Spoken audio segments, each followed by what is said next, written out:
నమస్తే, welcome to my channel divine and nature. నా పేరు సంధ్య. ఈరోజు మన గార్డెన్లో స్టెమ్ కటింగ్స్ ద్వారా పుదీనాని ఎలా గ్రో చేసుకోవాలో తెలుసుకుందాం. ఇక్కడైతే నేను స్టెమ్ కటింగ్స్ ద్వారానేనండి ఇది పెంచాను. మార్కెట్ నుంచి మనం తీసుకొస్తాం కదా, ఆ కట్టులో కొన్ని స్టెమ్స్ ఉంచి ఇందులో పెడితే ఇలా బాగా వచ్చింది. మీరు కూడా గ్రో చేసుకోండి ఇలా తప్పకుండా. ఇప్పుడైతే స్టెమ్ కటింగ్స్ చేద్దామండి. ఈ స్టెమ్ కటింగ్స్ చేసే ముందు ఇందులో మనకి హెల్తీగా ఉన్న స్టెమ్స్ కట్ చేసుకోవాలండి. లేతగా ఉన్నవైతే అంతగా వాడిపోతుంటాయి, అందుకని హెల్తీగా ఉన్న స్టెమ్స్ తీసుకోవాలి. ముందుగానే మనం మట్టిని ఇలా పెట్టుకోవాలండి. నేనైతే ఈ మట్టిని ఏం చేయలేదండి, వాటర్ వేసి కొంచెం గుల్లగా చేసుకున్నాను. ఇందులో స్టెమ్స్ కట్ చేసి ఇంకా అందులో పెట్టుకోవడం. మీ దగ్గర వర్మీ కాంపోస్ట్ ఏమైనా ఉంటే కూడా పెట్టుకోవచ్చు, బాగా గ్రో అవుతాయి. ఇలా హెల్తీగా ఉన్న స్టెమ్స్ తీసుకోవాలండి, లేతగా వద్దు.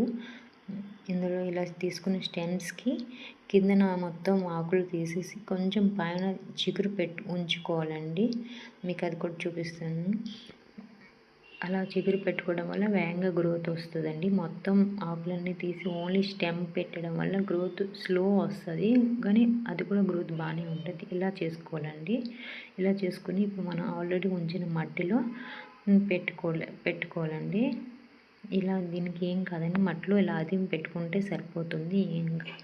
ఇలా పెట్టి మొత్తం స్ప్రెడ్ చేసి దగ్గర పెట్టినా పర్లేదండి, ఏం కాదు, గ్రో అయిపోతుంటాయి. దీనివల్ల చాలా యూజెసే ఉన్నాయండి. దానికోసం నేను షార్ట్ చేశాను, అదైతే మీరు డిస్క్రిప్షన్లో ఇస్తాను, కంపల్సరీగా చూడండి.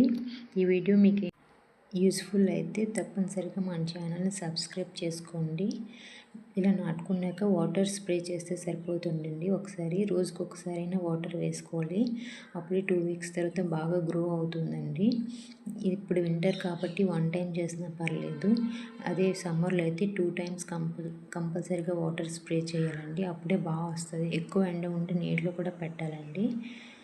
ఇలా బాగా 2 వీక్స్ అయితే ఇలా బాగా వస్తుందండి. Thank you for watching. Have a nice day.